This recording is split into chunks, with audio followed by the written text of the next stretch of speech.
I've mixed feelings about Australia's legislation that will ban young Australians from having social media accounts, which is set to come into effect in about 12 months' time. The world's strictest laws. Is that something to be proud of? I don't know. It doesn't exactly scream democracy. When we think of the world's strictest laws, we think of places like North Korea or China, where surprisingly, social media is banned. At least the social media that we recognise. Isn't that funny? Of course, we acknowledge that these authoritarian countries ban these services for political reasons, to stop the spreading of dissent, essentially. But of course, the Australian government would never do it for those reasons, would they? They do it for much more virtuous reasons, and I think you can guess exactly what those reasons are. This is the Honourable Michelle Rowland's Minister for Communication website. Online Safety Amendment, Social Media Minimum Age. Keeping Australians safe online is a top priority for the Albanese government.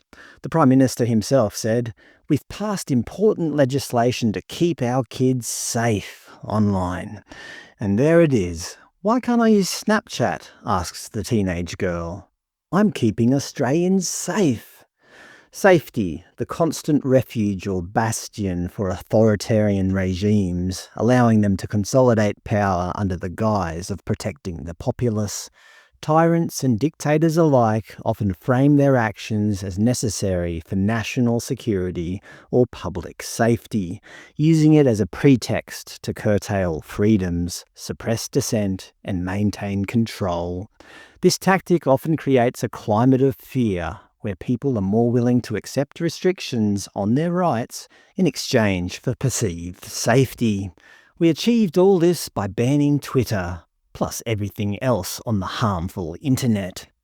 Okay, perhaps I'm being a touch melodramatic, but whenever I hear the government proposing that if we just trade in a little bit of liberty for a little bit of safety, well, that immediately raises alarm bells.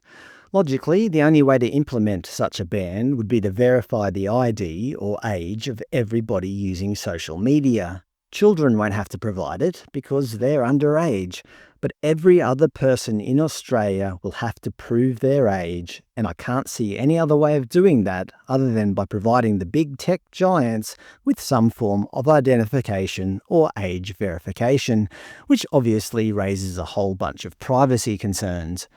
I know IT, and I know kids. Kids will find a way around this, whether it's VPNs, or tricking automated systems, or finding or creating apps that aren't yet covered under the laws. All it takes is a small percentage of children to figure out a workaround, and they'll tell their friends how to do it.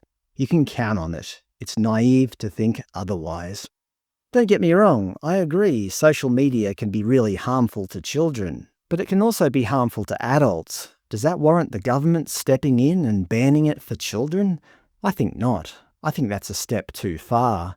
I'm not saying you shouldn't try to make social media safer, but banning it? I don't think this is going to have the intended result. Some people have claimed that if I'm against banning social media for children, then I should logically be against banning smoking for children. I mean, freedom is freedom is freedom. But I think that's a rather fallacious argument. Smoking is always harmful. I put that in quotes because obviously we can all find an example of an old grandmother who lived to 112 and smoked every day of her life. But obviously the literature and the Australian government tells us that there is no safe level of smoking. That cannot be said about social media. Social media is not always harmful. Many adults and children use it in a very safe manner. Why are they being punished by this new law because a small percentage of people are harmed by social media?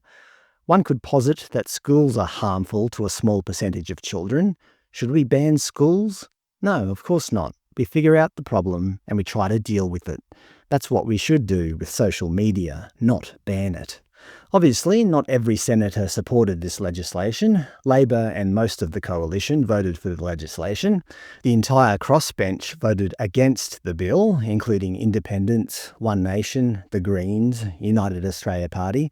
Yes, both One Nation and the Greens were against this. They were joined by two coalition senators, Antic and Matt Canavan.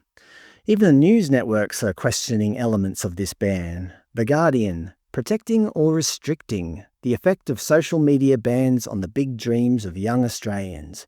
The conversation. Australia's social media ban for kids under 16 just became law. How it will work remains a mystery. The ABC. Social media can harm children's mental health. The question now is whether a ban will help or make it worse. Another one from The Guardian, this time by sitting independent MP Andrew Wilkie. Why I've changed my mind about the social media bill.